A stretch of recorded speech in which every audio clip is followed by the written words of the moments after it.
Good evening friends, I am doctor Shailaja Pandey और आज मैं बात करने वाली हूँ बी स्टिंग मतलब मधुमक्खी के काटने या ततैया के काटने से क्या क्या दिक्कतें हो सकती हैं और आप उनसे कैसे अपना बचाव कर सकते हैं। आपको क्या फर्स्ट एड लेना है अगर आपको कोई मधुमक्खी काट लेती है, आपके घर में किसी बच्चे को मधुमक्खी काट लेती है तो अभी आए दिन हम न्यूज़ सुन रहे हैं कि कहीं पे भी ग्रुप में जो है मधुमक्खियों ने अटैक कर दिया, जिसकी वजह से कई लोगों की जान भी चली जाती है। जैसे आज ही हमने न्यूज़ में देखा कि पिथौरागढ़ में मधुमक्खियों के ततैये के अटैक की वजह से, ततैयों के काटने की वजह से 3 बच्चों की जान चली गई और एक महिला और एक बच्ची घायल। कल ही हम न्यूज़ देख रहे थे कि एक गांव में मधुमक्खियों के झुंड ने अटैक करने की वजह से कई लोग हॉस्पिटलाइज हो गए, हॉस्पिटल में एडमिट हुए। तो इससे बचने के लिए आपको क्या करना है? देखिए, सबसे पहले तो ये है कि जो मधुमक्खी बहुमूल्य क्षेत्र है जहाँ पर बहुत ज़्यादा मधुमक्खी के छत्ते हैं, या आप ऐसे गांव में रहते हैं जहाँ पे आपको खेतों में काम करना है और आपके आसपास जो गांव घर है या पेड़ है उसमें मधुमक्खी के छत्ते, तो वहाँ पे आपको प्रिकॉशन रखना है। जनरली क्या होता है, मधुमक्खी हो गए, कीड़े हो गए, ततैया हो गई, ये आक्रामक नहीं होती हैं। ये तभी अटैक करती हैं जब इनको लगता है कि इनके ऊपर कोई खतरा है, क्योंकि ये अपनी डिफेंस के रूप में दूसरे इंसान पे अटैक करती हैं अपने बचाव के लिए। जैसे किसी भी ने अगर इनके छत्ते को छेड़ दिया, पत्थर मार दिया, या फिर शहद निकालने के लिए हम इनके छत्तों को छेड़ते हैं, तो उस समय ये आक्रामक हो जाती हैं और इंसानों पे अटैक करती हैं। तो इसके लिए आपको अपना बचाव करने के लिए क्या करना है कि एक तो इस क्षेत्र से आप लोग दूर रहें, अपने छोटे बच्चों को दूर रखें। अगर आप गाड़ी में सफ़र कर रहे हैं ऐसे क्षेत्र से जहाँ पर मधुमक्खियों के छत्ते अधिक हैं, तो वहाँ पर गाड़ी के शीशे बंद रहने चाहिए आपके। खेतों में अगर आप काम कर रहे हैं तो जूते पहने, जिससे कि आप अपने पैरों को बचा सकें बिच्छू काटने से, ततैया काटने से, या किसी भी प्रकार के कीड़े या सांप के काटने से। आप अगर ऐसी जगहों पे जा रहे हैं जहाँ पे छत्ते बहुत ज़्यादा हैं, तो वहाँ पे बहुत ज़्यादा ढीले ढाले कपड़े पहन के ना जाएं, क्योंकि इससे ज़्यादा खतरा रहता है काटने का। दूसरा, ब्लैक कलर के कपड़ों से ज़्यादा अट्रैक्ट होते हैं, तो वहाँ पर जो है इस टाइप के कपड़े ना पहने। जहाँ पर आप ऐसी जगह अगर जा रहे हैं, आपको नॉलेज है कि वहाँ पर जो है मधुमक्खी के छत्ते ज़्यादा हैं, या इस तरीके का कोई काम करने जा रहे हैं जहाँ पे आपको इस तरीके की जगहों पे काम करना है, तो वहाँ पर आपको इस तरीके से प्रिकॉशन लेना है कि वहाँ पे ढीले कपड़े नहीं पहनना है और थोड़े मोटे कपड़े पहनने हैं, जिससे कि आपकी स्किन में अगर वो स्टिंग करते हैं, अपना डंक चुभाते हैं, तो आपकी त्वचा को ज़्यादा टच ना कर सके। तो इस तरीके के कपड़े पहन के ऐसे क्षेत्रों पर जाएँ। अगर आपके घर में किसी को मधुमक्खी ने काटा है, तो उसके डंक को रिमूव करने के लिए तुरंत आपको साबुन या पानी से, अपने हाथ को साबुन पानी से तुरंत जहाँ भी काटा है उसको क्लीन करें, जिससे कि उसके डंक को रिमूव कर सके।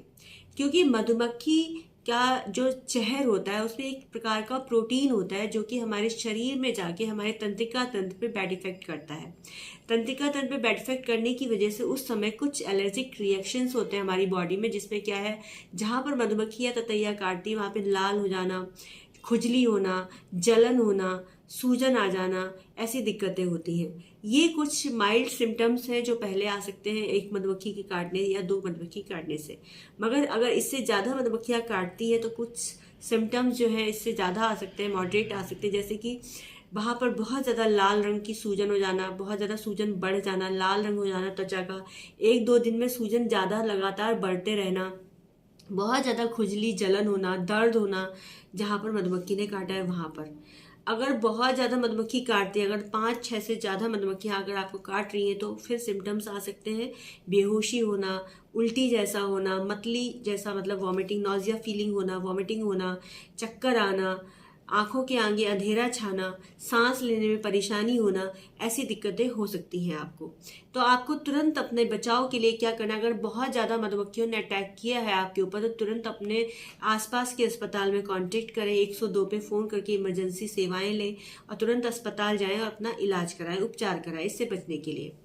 और उसके अलावा अगर आपके आसपास कोई ऐसी सुविधाएं नहीं है, आपको प्राथमिक उपचार में क्या लेना है ये हम बताएंगे, घरेलू उपचार में। और अगर 1 या 2 मधुमक्खी ने आपके घर में किसी बच्चे को काटा है या आपको काटा है, तो आपको क्या करना है? सबसे पहले तो मैंने बताया कि साबुन और पानी से तुरंत उस एरिया को साफ करना है।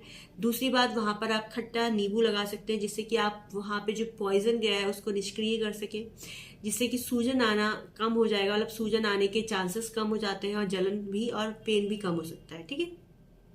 दूसरी बात, दूध की मलाई इसमें बहुत इफेक्टिव होती है। जहाँ पे मधुमक्खी ने काटा है, जहाँ पे तुरंत वहाँ पे दूध की मलाई लगा दे। इससे जो है वहाँ पे जो रिएक्शन है वो एलर्जिक रिएक्शन जो है कम हो जाएगा। वहाँ पे स्वेलिंग, बर्निंग, जलन, इस टाइप की दिक्कतें नहीं होंगी, पेन नहीं होता है। अगर आपको मधुमक्खी ने काटा है तो तुरंत जो है अपने स्किन में जो आपके कपड़े पहने, अगर उसमें मधुमक्खियां चिपकी, तुरंत उसको हटाएं, तुरंत अलग फेंक दें उसको। और जो है अपने आप को तुरंत साफ करें ठंडे पानी से, या जो है पानी के नीचे चले जाएं, शावर के नीचे, और तुरंत क्लीन करें अपने आप को। और वहां पर रफ करके अपने डंक जितने भी स्किन में लगे उसको हटा दें। अगर आप डंक हटा देंगे अपने स्किन से तो फिर सूजन आना या पॉइजन का ज्यादा इफेक्ट आपकी बॉडी पे नहीं होता है। ये आपको प्राथमिक उपचार में करना है। दूसरी बात ये है कि अगर आप हॉस्पिटल जा रहे हैं तो वहाँ पे कुछ दवाइयाँ, एंटाहिस्टामिन मेडिसिन दी जाती है, कुछ एलर्जिक जो है रिएक्शंस को कम करने के लिए इंजेक्शंस दिए जाते हैं। इस तरीके से उपचार आपको दिया जाता है जिससे कि आपको ठीक से आराम मिल सके। सांस लेने में अगर दिक्कत है तो वहाँ पर दवाइयाँ दी जाती हैं जिससे कि आपको सांस लेने में दिक्कत ना हो। ऑक्सीजन देना चाहिए तुरंत अगर सांस लेने में दिक्कत हो रही है पेशेंट को, इसलिए। और होम्योपैथिक दवाइयाँ इसमें बहुत अच्छा काम करती हैं। होम्योपैथिक दवाइयों में लीडम पाल जो है, अगर किसी मधुमक्खी ने, ततैया ने काटा है तो तुरंत लीडम पाल की 4 गोलियां तुरंत जो है आधे आधे घंटे में रिपीट करें। एपिस मेलिफिका, अगर मधुमक्खी ने काटा है और वहाँ पे बहुत ज़्यादा जलन और दर्द हो रहा है, तुरंत एपिस मेलिफिका की हर 10 मिनट में 4 गोलियां खाएं जिससे कि तुरंत आपको रिलीफ मिल सके। बेलाडोना 200 बहुत अच्छी दवाई है। अगर बहुत ज़्यादा सूजन आ गई, लाल हो गया है स्किन में, तो वहाँ पर बेलाडोना, गरम गरम स्किन हो गई तो वहाँ पे बेलाडोना 200 की 6 गोलियां जो है हर 2-2 घंटे में रिपीट करना शुरू कर दें जिससे कि आपको रिलीफ मिल सके। स्टेफी बहुत अच्छी दवाई है, मधुमक्खी काटने पे स्टेफी स्केरिया भी दे सकते हैं 200 या 30 पोटेंसी में। बच्चा है उसे 30 में दें और बड़े को 200 या फिर 1 में भी आप दे सकते हैं, पेशेंट की अकॉर्डिंग टू पेशेंट की कंडीशन। इसके अलावा जो है एपिस मेलिफिका हो गई, लेडम पाल हो गई, स्टेफी हो गई, बेलाडोना हो गई। सल्फर भी बहुत अच्छा काम करती है। इसमें पेशेंट को अगर मधुमक्खी ने काटा है और बहुत ज़्यादा जलन हो रही है, स्किन रेड हो गई है, वहाँ पे पपड़ी जैसे जमने लगी, तो वहाँ पर सल्फर भी 30 पोटेंसी में आप दे सकते हैं, पेशेंट को अच्छा रिलीफ देती है। इसके अलावा बहुत सारी दवाइयाँ हैं जो कि आपको पेशेंट के लक्षणों के अकॉर्डिंग अगर आप पेशेंट को देते हैं तो तुरंत आराम मिलता है। एपिस मेलिफिका इसकी बेस्ट मेडिसिन है। अगर किसी को भी मधुमक्खी ने काटा है तो हर आधे घंटे में एपिस मेलिफिका दें। अगर उसके साथ फीवर आ रहा है पेशेंट को तो तुरंत वहां पर रस्टॉक्स दे। अगर एपिस मेलिफिका देने के 10 मिनट बाद रस्टॉक 30 आप उसको दे सकते हैं, 3 बूंदे आधा कप पानी में, जिससे कि पेशेंट को रिलीफ मिल जाएगा और बुखार नहीं आएगा। Thank you so much. Take care all of you. सभी लोग अपना ध्यान रखें। अगर आपको कोई सवाल करना है, कोई एडवाइस लेना है हेल्थ के लिए, तो आप उसे यूट्यूब पे भी ले सकते हैं और आपको मैं समय मिलने पर जवाब जरूर दूंगी। इसके अलावा ऑनलाइन कंसल्टेशन के लिए कॉल फॉर मी ऐप मेरा ऐप है जिसे आप अपने फ़ोन में डाउनलोड करके मुझसे डायरेक्टली बात कर सकते हैं और मुझसे हेल्थ के लिए या फिर ट्रीटमेंट, कोई बीमारी है तो उसके लिए ट्रीटमेंट ले सकते हैं। Thank you so much. Take care all of you.